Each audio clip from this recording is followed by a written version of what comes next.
This is MRN Out Loud, brought to you by Hercules Tires. Welcome to another edition of MRN Out Loud. Headed to Texas Motor Speedway this coming weekend for the Camping World Truck Series, as well as the NASCAR AllStar Race on the Cup side. Our guest, defending Truck Series champ Sheldon Creed. He won at Texas a year ago. He'll tell us about that, jumping trucks off ramps, and a whole lot more. A little bit later on, Byron will be along to preview the All-Star Race, and we'll wrap it up with the complete schedule for the weekend. Stay with us, everyone.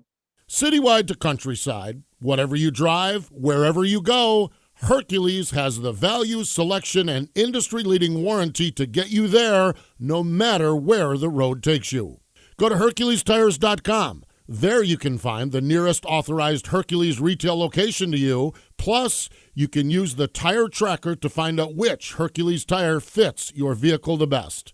That's HerculesTires.com. Hercules Tires, ride on our strength. Sheldon Creed is with us now with GMS Racing. He drives the number 2 Chevy Silverados. And Sheldon, a really strong season coming back together, the defending champ in the Camping World Truck Series, and you're fourth in the playoff standings, and only John Hunter Nemechek has scored more stage points than you. But it feels like you think that might not quite be as good as you guys can be. Yeah, certainly. I feel like we started off okay or strong the first 2 races, and then just flat out struggled, and we're getting beat there for a few races, and we knew we had to do something about it. So we've been working on our trucks a lot, just trying to get speed back out of. We were showing up to the same places that we were dominating races with last year, and we're just flat out getting beat, and the trucks weren't driving good. So had to go back to the drawing board there. Had a new truck at Charlotte, and that was really nice just to have speed again, to be able to run with those guys and get a stage win. And just felt like I had a truck that was fast and drove pretty good. So I feel like we're headed back in the right direction now, which is a good time to do it right before we get into playoffs here at the end of summer. And yeah, just happy that we have some speed back. And yeah, just with the playoff format, it'll be nice being the 4 truck. You know, he's got a few wins now and a lot of stage points and this and that, but you just got to win in the playoffs and you're on to the next round. So that's what we're looking to do. Right. You get there and you've got as good a chance as anybody else, that's for sure. I want to back up for a second because the Camping World Truck Series didn't race this past weekend, but you were in a truck, in a race. You won another super truck race. Tell the folks about this, because I saw some of the social media from our guys at Mid-Ohio, and you guys were coming down the front stretch, jumping ramps and big old tires. And tell us about that. Yeah, Stadium Super Trucks it's just chaos. It's so much fun to drive them. They're so different from anything, and that's kind of what I grew up doing. I grew up racing short course off-road, the Lucas Oil Off-Road Series, and then I also raced stadium trucks from when I was like 15, 16, and even still race them. So they teach you a ton of car control. They do nothing that you want them to do good. Like they don't turn good. They don't have a lot of rear grip. They roll over a lot. Well, that doesn't sound good. Yeah, it's just a lot to drive them, but they're all the same. So everyone's dealing with the same deal. And I think that's what makes it so fun. It puts it in the driver's hands, where NASCAR's tough. It's a lot of what the car does, and you know, you're only as good as your truck half the time. So yeah, it's a lot of fun, and I try to do it as much as I can. Nowadays it's getting a little tougher, but when you won 3 in a row, didn't you, at one point? Yeah, I was 3 in a row. I won both of Florida's and St. Petersburg races, and then I won the first race this past weekend at Mid-Ohio, and got to the lead early in the second race to try to go 4 for 4, and the transmission started slipping. I think the torque converter went bad, so wasn't able to finish, which I was a little bummed about, but still nonetheless a lot of fun and something to do on an off weekend and stay behind the wheel and yeah, just keep racing. Let's talk about this coming weekend, Texas Motor Speedway. You won there a year ago. Everybody talks about the differences between the ends of the track. Take us through that, can you, to give us an idea, because guys talk about how long they can hold a truck wide open, but at Texas, the opposite ends or the different ends make it a little challenging, doesn't it? Yeah, I mean, 3 and 4 is pretty easy, wide open on the truck, especially now that they have the spray down. I don't know if they're doing. I haven't seen the track map for this weekend yet, but yeah, I mean they spray it, so now you kind of run in the spray, and it's easy, wide open either way in the truck. And 1 and 2 can be tough. I actually kind of like it more without the spray in 1 and 2, just because then it's more about finessing the truck and kind of using the brake and the gas to get it to do what you want when you have to run the bottom. And then they sprayed it the last 2 times we've been there. So then you run up, what is that, a lane and a half off the bottom, which I like because it creates passing, and that place is really hard to pass at. But yeah, just 2 totally different ends. 1 and 2 is really hard, and if you overdrive it, you have a ton of grip until you don't, and then that's how you see a lot of people getting into the wall off it too. The first time I went there in a truck, I spun out, just overdriving it in 1 and 2. So, yeah, I've always liked it there. I've always had speed there, and finally got a win there last year. But that was probably one of the harder wins last year. Just, you can't get away. It's really hard to get away there. Just the draft pulls them right back. You'll beat them through the corner, then the draft pulls them back up to you. So you're constantly like trying to fight off people and block runs and take. Yeah, very challenging. Let's talk about your sponsor. Lift Kits for Less joined the team for a dozen races here, and that's a godsend to most teams, just about any team in the season, to get a sponsor like that. But you had a little back and forth with Marcus Lemonis earlier about Camping World and yes or no, and then out of the blue, here comes Lift Kits for Less. I talked with Chris Davenport for one of our sponsor interviews a while back, and those guys are just a little bit different. They're like, yeah, we want to be involved with that, not just plaster a sticker on something, right? Yeah, no, it's been great.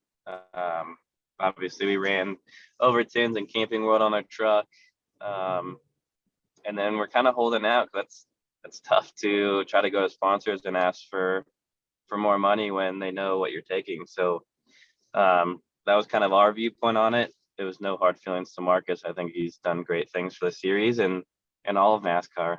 But yeah, it was great that they came on board. We had our first weekend with them at Charlotte, and I think we have them on board for 11 more races. So all but one. I think Pocono we have a new one. So a lot of cool stuff going on. Glad to not be driving a white truck every week. That was cool for a weekend or two, but obviously we want to put someone on our truck and hope they get value out of it. So I hope they are, and hopefully they can turn into something more, maybe a long-term relationship with them. You mentioned Pocono a second ago, so let's finish with this. The upcoming schedule after Texas, you've got Nashville, which nobody has been to in a long time, Pocono, which is its own kind of different beast, and then Knoxville, back to some dirt. You ran really strong at Bristol. I don't think the schedule, the next few, could be any more different week to week, could it? Yeah, I feel like the truck series is different every week, honestly.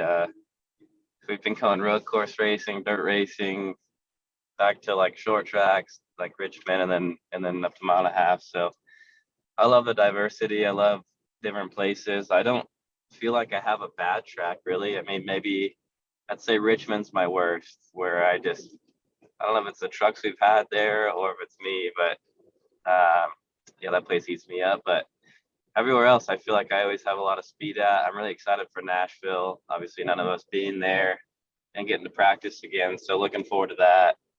And yeah, just a new track that none of us have been to. So that's always fun. All right. Well, Sheldon, we appreciate your time. Good luck this weekend, and congratulations on a strong season. All right. Thank you. There you go. That's Sheldon Creed. Watch for him in that number 2 Chevy Silverado with GMS Racing. He's the defending champ in the Camping World Truck Series. Sir, are you aware you were going 40 miles an hour? This is a residential area. Sure, but I'm on my lawnmower? Wait, am I getting a ticket? No, I've just never seen anyone top 9 miles an hour on one of those bad boys. And mow their entire lawn in 30 seconds? What got into you? Well, it did fuel up at Sunoco this morning. At Sunoco, we know how to fuel peak performance. We've been doing it for American racing for over 50 years. Fuel your best. Texas Motor Speedway hosting the AllStar Race this year. The first time in anybody's recent memory it's going to be anywhere but Charlotte Motor Speedway. It's going to be a bunch of short sprints, mostly 15-lap segments, one 30-lapper and a 10-lapper to finish it. Have you started twirling any kind of strategy or had those conversations so far? Because it's a very different format than we've seen.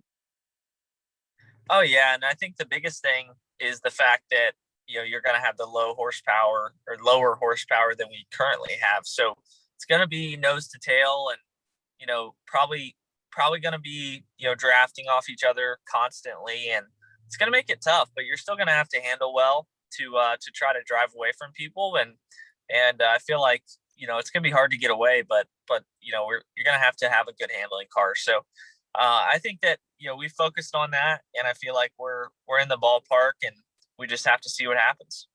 I was just thinking it doesn't give you a lot of time, even if your car is better, to get away from somebody. If you're talking 15 lappers, 10 lappers, maybe the 30 lapper you can, but what are you thinking there? I mean, is it kind of, if you can get out front and hold everybody off?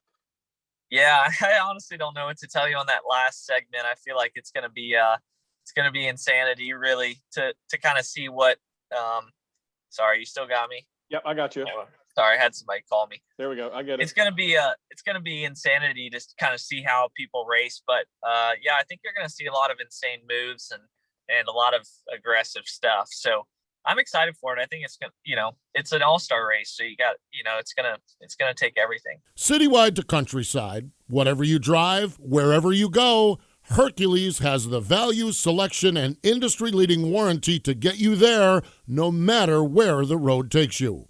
Go to HerculesTires.com. There you can find the nearest authorized Hercules retail location to you. Plus, you can use the tire tracker to find out which Hercules tire fits your vehicle the best. That's HerculesTires.com. Hercules Tires, ride on our strength. That's all the time we've got on this week's edition of MRN Out Loud. Don't forget, our coverage starts on Saturday afternoon on the Motor Racing Network with the Camping World Truck Series, the SpeedyCash.com 220. It comes your way at 12:30 Eastern Time. We want to thank Sheldon Creed for coming along to preview that race at Texas Motor Speedway. And then on Sunday, the All-Star Race, 5:30 p.m. Eastern is our coverage time on the Motor Racing Network. We'll have both the Open to race your way in and the main event, the All-Star Race, following. Coverage once again starts at 5:30 Eastern Time on Sunday evening. Until we see you again next week, I'm Woody Cain saying thanks for joining us again on another edition of MRN Out Loud.